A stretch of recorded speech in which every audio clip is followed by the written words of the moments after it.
Mi nombre es Roberto Cardoso, quien gratamente y en especial de parte del grupo Agensur Triasur, quienes constituyen agencias despachantes de aduana, les damos una cordial bienvenida.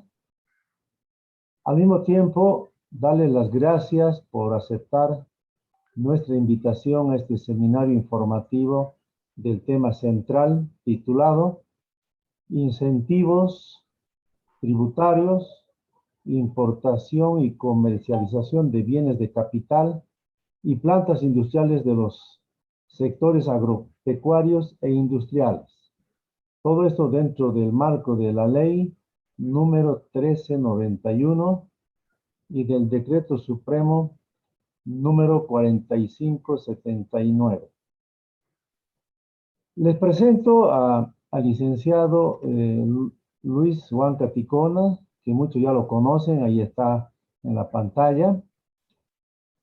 Él es profesional con licenciatura en Comercio Internacional y licenciatura en Derecho, técnico en Aduanas y Comercio Exterior, despachante de aduana autorizado por la Aduana Nacional de Bolivia, con mucha experiencia en despachos de aduana y operaciones de comercio exterior, gestión de calidad y consultoría en comercio exterior. Él va a exponer y presentar todo el tema de los incentivos tributarios que el gobierno ha implementado hace poco. Sin duda, a través del desarrollo van a surgir preguntas pertinentes al tema. El licenciado va a conceder un espacio para responder estas. Ustedes pueden levantar la manito virtual y él ya va a dar la pregunta a la persona que quiera hacerla. O caso contrario, también pueden utilizar el chat y enviar sus preguntas a través del chat y él va a tomar en cuenta también las preguntas que haga. Muy bien, dicho esta breve presentación, nuevamente siéntanse bienvenidos, pónganse cómodos y damos toda nuestra atención al licenciado Huanca. Por favor, el licenciado tiene la palabra, le escuchamos. Bueno, muchas gracias, señor Roberto. La verdad es un placer volver a compartir con ustedes información relevante acerca del comercio exterior. Un saludo fraternal al señor Fabio Durana, que nos está viendo desde Santa Cruz, a nuestros clientes, a importadores, a estudiantes, a colegas despachantes de aduana y bueno, varios colegas que también son funcionarios de aduana. En esta ocasión hemos traído un tema interesante, un tema nuevo, un tema que recién se está implementando, se ha implementado recién a partir de este 9 de septiembre, pero que es una oportunidad de negocios para cada uno de nosotros, las personas que son emprendedoras, los que son comerciantes, las personas que se dedican a determinada industria, o en fin, las personas que también trabajan con el agro, están en el campo. Les comento que ha salido una ley, que es la ley 1391 y su correspondiente decreto supremo 4579. Y esta ley y esta normativa nos va a hablar acerca de beneficios para la importación de maquinarias. ¿A qué se refieren estos beneficios? Es decir, que el gobierno, a través de eliminar el IVA a las importaciones, quiere fomentar que las personas puedan importar estos productos para que se genere lógicamente un desarrollo. Pero van a ver que son varios los productos, hay muchas oportunidades de negocio, muchas oportunidades en las cuales ustedes pueden ser beneficiados, porque vamos a ver incluso en la estructura de costos cuál es el beneficio real que nos va a llevar la importación de estas maquinarias. Vamos a ir viendo que nosotros hemos hecho algunas cuestionantes, algunas preguntas que las vamos a ir resolviendo durante toda esta capacitación. Bueno, primero, ¿qué tributos e impuestos están liberados? ¿Será que ahora puedo traer un tractor agrícola y no pagar absolutamente ningún impuesto? ¿Qué otros impuestos más hay al comercio exterior? Entonces, todo eso lo vamos a analizar el día de hoy.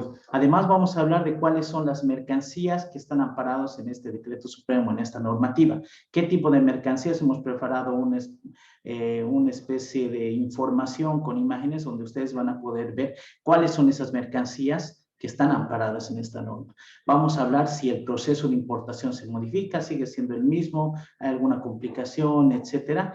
Y por último, vamos a entrar al tratamiento tributario y contable de estas operaciones, porque si estoy importando sin IVA, ahora, ¿cómo lo voy a vender?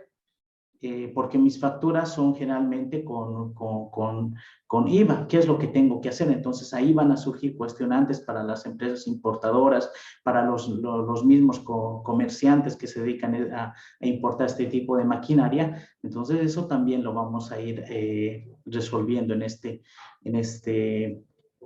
pequeño webinar, esta pequeña charla de capacitación. Primero, he enfocado este seminario directamente a los emprendedores.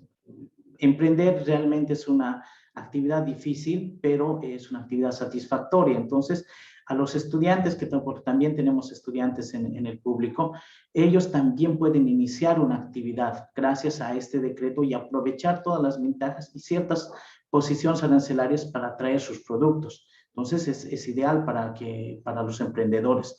Para los que están en el ámbito del negocio, para los que compran, para los que venden, también es importante este seminario porque les voy a indicar qué mercancías pueden traer y cuáles vender. Lógicamente, si les doy un ejemplo, si yo traigo una maquinaria, por ejemplo, un horno, ahora con este beneficio tributario que tengo, mi horno va a bajar de precio, es decir, que lo voy a poder vender a mucho más, a un menor precio que la competencia. Es un buen aspecto. A la industria, aquí tenemos una foto de una fábrica que se dedica a la industria vitivinícola, donde también varios de sus ítems han sido reducidos en el IVA. Entonces se puede utilizar para la modernización de esta industria, para crear, modificar o perfeccionar los procesos productivos. Hay mucha mercadería que hay en Italia, en Francia, que se puede traer a Bolivia para mejorar, incluso actualizar la forma de producción de nuestra industria vitivinícola en Tarija. Y por último, no quiero dejar de lado la agroindustria, ¿no? Donde los tractores, las cosechadoras y demás maquinarias también van a ser beneficiadas de este decreto supremo y de esta ley, ¿ya? Vamos a leer un poco de antecedentes para ver por qué el gobierno se le ha ocurrido realizar este tipo de actividades. Ustedes saben y están conscientes de que ha habido un problema económico mundial debido al coronavirus. Y en nuestro país ha acentuado esto por el hecho en que también teníamos problemas políticos en el tema de que no sabíamos quién iba a ser presidente y estábamos en elecciones y conflictos. Todo esto ha sumado para que nuestro país entre en una crisis. Entonces, estamos viviendo actualmente en una crisis económica, en una crisis financiera. Entonces, el gobierno que está actualmente tiene la obligación de generar políticas de gobierno. Es decir, yo que estoy en crisis, tengo que tratar de solucionar esa crisis. Entonces, él lo va a hacer a través de políticas gubernamentales.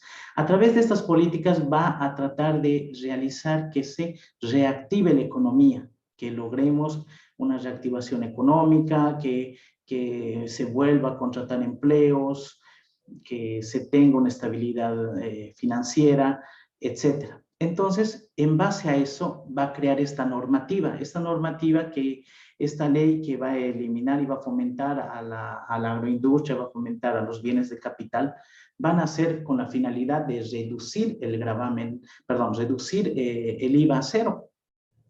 Pero, ¿de dónde, cómo lo tiene que hacer el gobierno? El gobierno directamente mediante un decreto